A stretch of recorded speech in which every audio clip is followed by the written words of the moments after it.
13강 회전체라는 것에 대해서 한번 공부해 보도록 할게요. 자, 저번 시간에 우리 다면체에 대해서 공부를 했습니다. 다면체는 우리가 기둥, 뿔대, 뿔 또는 면의 모양이 같았을 때 정다면체로 우리가 꼭지점, 모서리를 가지고 다 얘기를 했었는데, 다면체에서 곡면으로 이루어진 도형은 우리가 다면체라고 얘기하지 않는다고 했습니다. 그러면 회전체라는 것은 어떤 도형을 얘기하는 건지 또 한번 알아보도록 할게요. 회전체라는 것은 평면 도형을, 즉 입체가 아닌 평면 도형을 어느 한 직선 L이라는 것을 축으로 삼아 회전하여 생기는 입체 도형이라고 했습니다. 즉 오른쪽 그림처럼 어떠한 직선 L에 대해서 이 사각형을 한 바퀴 돌립니다. 그러면 입체 모양의 도형이 생기겠죠. 그 도형은 원뿔일 거예요. 원기둥일 거예요. 원기둥. 그쵸? 그래서 그 도형을 우리가 회전체라고 하는 거예요. 옆면이 만약에 삼각형이면 원뿔이 생기겠죠. 그쵸? 옆면이 만약에 사다리꼴이면 뿔대가 생길 겁니다. 그래서 그 도형에 대해서 한번 알아보도록 하는 게 이번 시간의 진도고요. 자, 이렇게 어느 한 직선이라는 것을 우리가 회전축이라고 얘기를 하며, 모선이라는 것은 회전체에서 옆면을 만드는 선분입니다. 옆면을 만드는 선분이니까 바로 이러한 선분들이 모선들이 되겠죠. 자, 원뿔대에 대해서도 한번 알아보죠. 원뿔을 밑면에 평행한 평면으로 잘라 생기는 입체 도형 중 원뿔이 아닌 도형에 대해서 원뿔대라고 했습니다.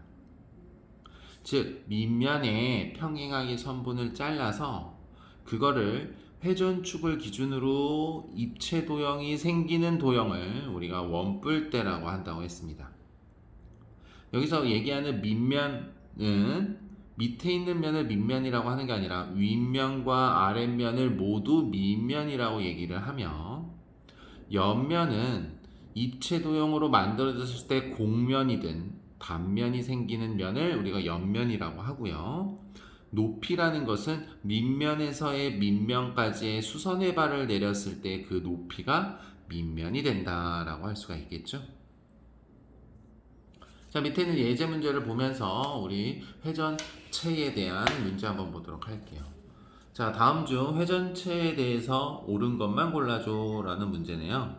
보니까 기역은 우리가 축을 만들었을 때 생길 수 있는 도형이 되겠죠.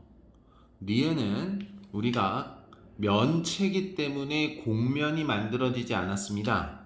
그러니까 우리가 회전체라고 얘기할 수 없고요. 역시 디귿도 곡면이 만들어져 있고 미음도 곡면이 만들어져 있네요. 이렇게 면체로 이루어진 것들은 우리가 다면체라는 이름을 붙여서 얘기를 해줘야겠죠. 자, 다음 회전체에 대한 성질 그리고 전개도에서도 용어 정리를 한번 해보도록 하죠. 회전체의 성질을 보니까 회전체를 회전축의 수직인 평면으로 잘라. 자, 회전축의 수직인 평면이라는 것은 회전축을 중심으로 수직인 평면이니까 가로선을 얘기하는 거예요.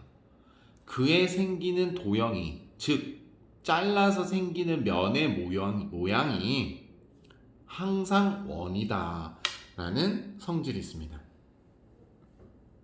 당연하겠죠. 왜냐하면 한 바퀴를 돌려서 만드는 도형들이기 때문에 반드시 원의 모양을 갖고 있을 거예요. 반대로 회전축을 포함하여 평면으로 자른다는 것은 회전축의 방향으로 자른다라는 거예요. 그러니까 회전축의 방향으로 자르면 그 단면이 모두 다 합동이며 회전축에 대해서 선대칭 도형이다 라고 얘기했습니다.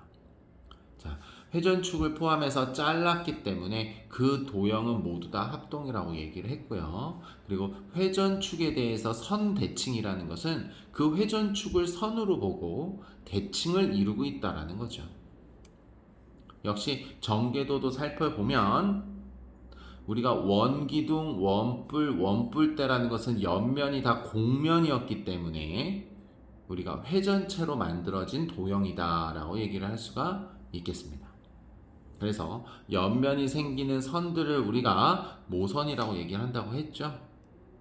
자, 앞에서 정의된 내용들이랑 이제 만들어진 도형에 대해서도 역시 머릿속에서 잘 이해할 수 있도록 암기해 주셔야 될 부분은 꼭 기억하고 넘어가도록 하겠습니다. 자, 이번 시간은 여기까지 하도록 할게요.